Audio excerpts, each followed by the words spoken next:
Votre grand journal de soir sur Europe 1 avec Mathieu Béliard. Bonsoir Sonia Mabrouk. Bonsoir Mathieu, bonsoir à tous. Votre invité avec un autre regard sur le mouvement des Gilets jaunes, un autre regard sur la France aussi, l'essayiste, sociologue et journaliste québécois Mathieu Bock-Côté qui est de passage chez nous. Il est également l'auteur d'ailleurs du livre Le Nouveau Régime. Bonsoir Mathieu Bock-Côté. Bonsoir. Vu de l'extérieur, vu de l'étranger, ça nous fait du bien de sortir un peu de nos frontières ce soir. Comment est-ce qu'on analyse ce qui se passe en France? Comment est-ce qu'on parle de ce mouvement des Gilets jaunes? Est-ce qu'on en parle? Alors, on en parle. Le premier réflexe est d'y voir une forme d'insurrection traditionnelle à la française. C'est-à-dire, de temps en temps, la France a besoin de jouer à l'insurrection. Il y a une forme de tradition insurrectionnelle ici. Donc, c'est pas simplement les manifestations. Il faut que ça aille un peu plus loin. Donc, le premier réflexe, d'ailleurs, un de mes amis me le demandait comme ça, c'est, bon, la France joue encore à la révolution, d'une certaine manière. Une fois que c'est dit, on constate qu'il y a des griefs fort légitimes, mais on cherche à comprendre la nature de ce mouvement. Parce que normalement, c'est plus organisé. Normalement, il y a une liste de revendications clairement établie par des porte-paroles clairement identifiés. On est devant un mouvement d'une autre nature et on cherche à le comprendre. Vous avez sans doute remarqué que les journalistes, les commentateurs, les politiques, bref, quasiment tous ont du mal à appréhender ce mouvement, à l'expliquer dans sa globalité.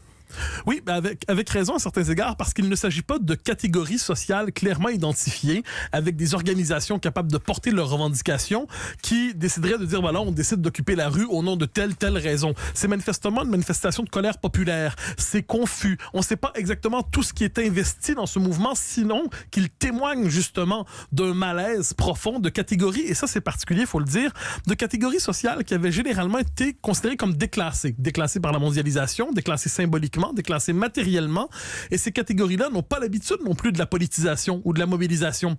Elles s'expriment inévitablement avec donc une certaine colère, et la colère n'est pas toujours hygiénique. La colère n'est pas toujours aseptisée. Donc ça prend justement cette forme de débordement que l'on voit en ce moment. Il y a plusieurs tendances manifestement dans ce mouvement. Il y a ceux qui veulent participer à l'expression de la colère. Il va y avoir inévitablement une tendance radicale qui va vouloir aller jusqu'au bout. Mais pour comprendre ce mouvement, on doit éviter, me semble-t-il, de l'idéologiser à outrance ou de l'encapsuler dans une liste de revendications qui permettrait de le ranger dans la liste des mouvements identifiables. Mathieu Bock-Côté, on peut ajouter aussi qu'il ne faut pas l'idéologiser et il ne faut pas le politiser. Mais enfin, vous voyez que la récupération politique concerne tous les partis. Voilà, tous veulent être des gilets jaunes. Quand je parle d'idéologiser, c'est-à-dire je constate que les analystes, surtout qui portent une étiquette idéologique marquée, les libéraux disent que c'est un mouvement qui témoigne de la nécessaire lutte contre le fiscalisme.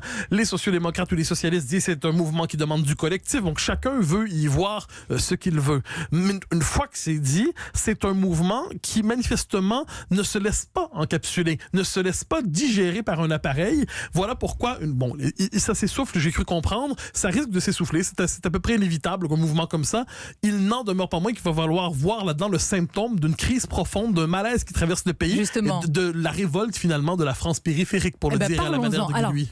Cette thèse des fractures à la fois territoriales, sociales, y compris culturelles, a été défendue, vous l'avez cité, par le géographe Christophe Guillouis, par le sociologue Jean-Pierre Le Goff, par le philosophe et l'écrivain Alain Finkielkraut. Souvenez-vous ce qu'on disait d'eux il y a quelque temps quand ils parlaient de cela. On disait ils étaient critiqués, on dénonçait ce qu'ils disaient, on les qualifiait de conservateurs à l'époque. Oui, en fait, c'est un peu, ça arrive assez souvent. C'est-à-dire, voilà des gens qui ont fait des observations fort légitimes, mais quand on observe avant que ce soit permis par une forme d'idéologie progressiste dominante... Ah, vous voulez dire la bien-pensance. Chez nous, en France, parfois, on dit la bien-pensance. Oui, la bien-pensance. Donc, si on observe le réel avant la permission donnée par la bien-pensance, on est réactionnaire, on est infréquentable, on dit, là, vous faites le jeu du Front National ou maintenant du Rassemblement National et ainsi de suite. Or, le fait est qu'on voyait depuis longtemps ce malaise s'exprimer. Il s'exprimait à la fois par le vote, quelquefois, pour des partis anti-système, il s'exprimait aussi par le refus du vote. Et on doit bien voir aussi que ce sont des populations qui ne répondent pas justement aux attentes de l'époque. Je m'explique. L'époque valorise le citoyen du monde absolu, la mobilité maximale, celui qui est capable d'appartenir à tout sans appartenir à rien. Là, on est devant des populations qui sont indélocalisables, disons ça comme ça. Ils habitent leur coin de pays, veulent continuer à l'habiter. Ils ne demandent pas la révolution, ils demandent une vie décente pour l'essentiel. Si on est avec une catégorie de Orwell, de ce point de vue, la common decency, une vie décente. Ça ne veut pas dire, cela dit, qu'il faut dire tout ce qui vient des Gilets jaunes est admirable. Ça ne veut pas dire qu'on doit célébrer chaque parole qui s'exprime de là comme s'il s'agissait d'une forme de sagesse. Ceux qui, avec l'instinct régicide français, en appellent à décapiter Macron politiquement, je trouve qu'il y a là-dedans une forme d'excès, mais c'est inévitable, je dirais, dans la protestation. Et vous les soulignez de ce mouvement des Gilets jaunes. On a beaucoup parlé, je vous l'ai dit tout à l'heure, des fractures sociales, territoriales, culturelles. Est-ce que vous insistez également sur ce point? Est-ce qu'il faut lier cela, de votre point de vue, à l'identité? Vous êtes d'accord sur ça? Je pense pas que c'est le point de départ là-dedans, c'est-à-dire, mais inévitablement, ça s'y mêle. C'est-à-dire, quand je parle de populations indélocalisables, ce sont des populations qui ne sont pas faites pour jouer le jeu de la mondialisation et qui sont traitées... À qui on a fait croire que la mondialisation était heureuse et qu'elle pouvait leur apporter un plus. Mais qui ont compris depuis longtemps que c'était pas le cas. Et ces populations-là, pendant longtemps, elles ont été, on pourrait dire, laissées elles-mêmes. Et il faut voir, d'ailleurs, il y a deux types de revendications dans nos sociétés. Il y a ceux qui veulent conserver un avantage ou à tout le moins en obtenir un. Et il y a ceux qui disent simplement, si vous voulez, des revendications de base pour exister. Nous voulons conserver les fondements ou les bases même d'une certaine manière de vivre, de notre existence. Donnez-nous les moyens de cette existence décente et minimale. Si on doit entendre quelque chose de positif, pour reprendre un mot consacré, dans ce mouvement, c'est ça. Ensuite, qu'il y ait des tendances radicales, que ça déborde, que ce soit confus, c'est inévitable. Et voilà pourquoi on ne saurait résumer ce mouvement par les revendications qui vont en sortir. Je crois que les revendications, on leur dit, vous devez avoir des revendications. Ils les cherchent, mais je pense que c'est moins par là que se trouve la vérité de ce mouvement que dans la colère qu'ils révèlent. Est-ce qu'on peut justement, Mathieu Bock-Côté, rapprocher cette France qui est en colère à d'autres pays, avec les classes moyennes américaines ou plus proches de nous en Italie, avec une partie de la population qui ne se reconnaît plus dans le monde politique à gouverner pendant des années? Alors, la déshérence, la décomposition des classes moyennes est un fait partout repérable qui donne des effets politiques dans plusieurs pays. On peut pas comprendre, par exemple, le phénomène Trump si on ne pense pas à ça. On parle aujourd'hui avec un terme qui me semble exagéré, on parle de montée des populismes. Je l'utilise seulement, c'est un terme limité, mais qui désigne